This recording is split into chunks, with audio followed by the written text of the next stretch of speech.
let's begin by drilling the Northeast region, which you just had on your test yesterday. Maine, New Hampshire, Vermont, New Hampshire, Vermont, New Hampshire, Vermont. They were on the test yesterday and somebody got them mixed up. Maine, then New Hampshire, then Vermont. Maine, New Hampshire, Vermont. Somebody got these two mixed up. That was the only thing that was wrong. There were really good results on the maps yesterday.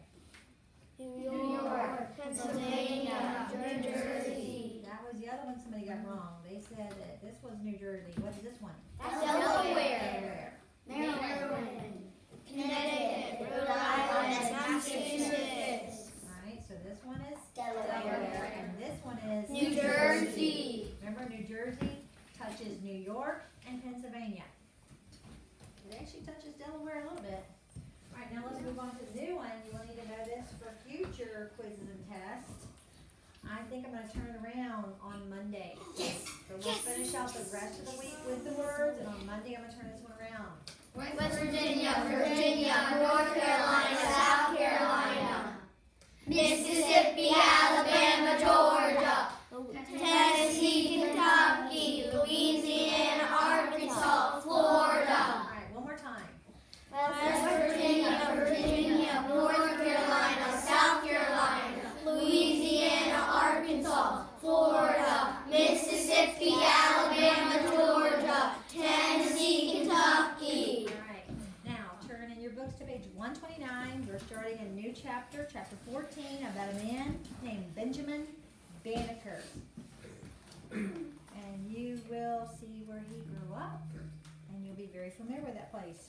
Benjamin, please go fetch, a boy who loved to learn. Sorry to read the title. Benjamin, please go fetch the good book and read to us again. What would the good book be? The Bible. The Bible. His mother said most every night, "All right, Ma, I'll be right back."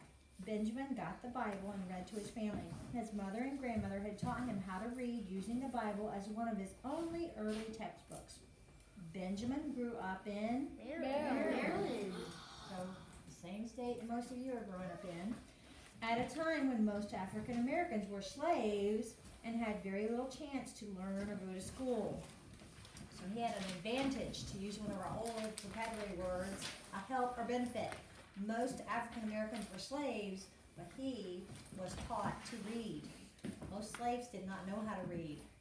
In fact, if they tried to learn how to read, they actually, some of their slave owners, their masters, would punish them for trying to learn how to read. Right. However, Benjamin's family was different. His father had been a slave who was able to buy his freedom, and his mother had never been a slave. She was the daughter of an English woman. Benjamin's family was free to live as they wanted to. His father owned a farm like most people where he lived. Their farm produced vegetables, fruit, tobacco, and honey. "It's time to go to school," Benjamin's mother said one day. "Me? Go to school?" thought Benjamin. Yes! He was able to attend a Quaker school for a while. Although he did not attend for a long period of time, Benjamin kept learning by teaching himself and reading as many books as he could. So even though he couldn't keep going to school, he still kept learning by teaching himself. Benjamin helped his father on the farm. Farming was not an easy job. They spent many hours in the fields. As he worked, Benjamin's mind was busy thinking of how he could improve ways of doing things. "How can I make these plants grow better?" he thought one hot day. "They need more water, and it takes so long to go back and forth to the river and carry water to the plants. I must think of a better way." Benjamin did just that. He soon, top of the next page, he soon invented an irrigation system that brought water from the river to the plants on the family farm. When his father died, Benjamin took over the farm and took care of his mother. He worked long days planting and harvesting. He was never afraid of work. So what did Benjamin Banneker invent? Irrigation system. What is an irrigation system? Yes, it brought water to the plants. So he had a way to get water from the river back to the plants. Instead of having to bring it in buckets and water the plants from a bucket, he had a way that would bring the water from the river up to the plants and water the plants for him. Today, they still have irrigation systems on farms, don't they? Yes. Hoses or sprinklers that spray them, okay? All right, let's read the Bible verse back on the other page, 130. We skipped it because we were in the middle of a whole section that we need to read. So, the Bible says, apply thine heart unto instruction, and thine ears to the words of knowledge. Proverbs 23:12. So even though he was not able to continue to go to school, he kept working to make himself have more knowledge, didn't he? All right, let's read the important words at the bottom of the page. Irrigation, supplying water to land. Astronomy, the study of stars, planets, and space, which is actually where we're going to go next in our science book, isn't it? After we have the next test, which will be next week. Then we have telescope, an instrument designed to make distant objects appear closer. Drafting tools, instruments used to draw lines and angles. And then Benjamin Banneker, an African-American scientist, mathematician, astronomer, surveyor, and writer. So he's the second surveyor we learned about. Who was the first surveyor we learned about? George Washington. George Washington. Okay. All right. Clock making. Have you heard about the clocks in England? I hear they are just like a big pocket watch. How I wish I could see one, Benjamin's friend remarked one day. Maybe I could make one, Benjamin thought to himself. He studied the gears and design of a pocket watch. I will try to make a clock. Benjamin took out his pocket knife and began to carve out of wood the wheels and gears for the clock. After many days of hard work, he put it all together. It worked. Benjamin Banneker had been able to make a clock. He carved all the intricate wheels, gears, and other pieces and arranged them so that they worked together. His clock worked for over 50 years. Now, wood is not typically what you would make a clock or a watch out of, is it? Usually what would be used for it? Plastic? Maybe today some have plastic, but before that, it was always metal. All right, before that, it would always be metal. Plastic is more a modern version of making it. Or even today, you have the digital ones, where there's nothing but a computer in there, right? A little computerized thing showing you digital numbers. But an old-fashioned one would probably be made with metal, but some of the more modern ones may have some plastic gears. Do you think wooden gears are the best? No. No. Wood is not the best, but his lasted over 50 years, so that's pretty impressive. All right, we have one more thing to say.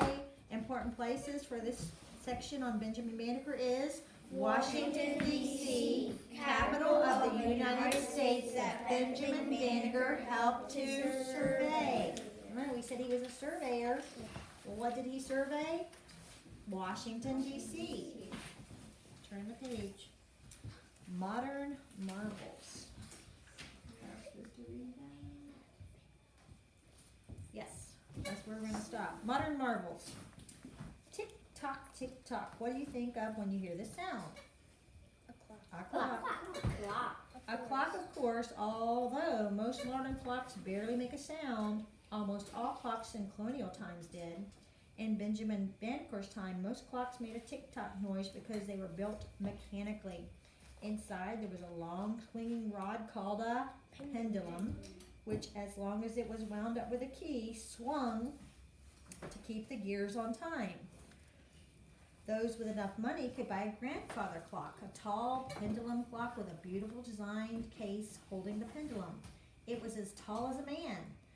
A loud chime sounded every hour. Today, grandfather clocks are usually kept for their antique value and beautiful design. Portable clocks called pocket watches were connected to a chain and attached to a man's vest pocket. Pocket watches were very popular until more advanced inventions like wrist watches came along. Today, time is displayed on alarm clocks, cell phones, microwave ovens, or in cars. These digital clocks can keep time much more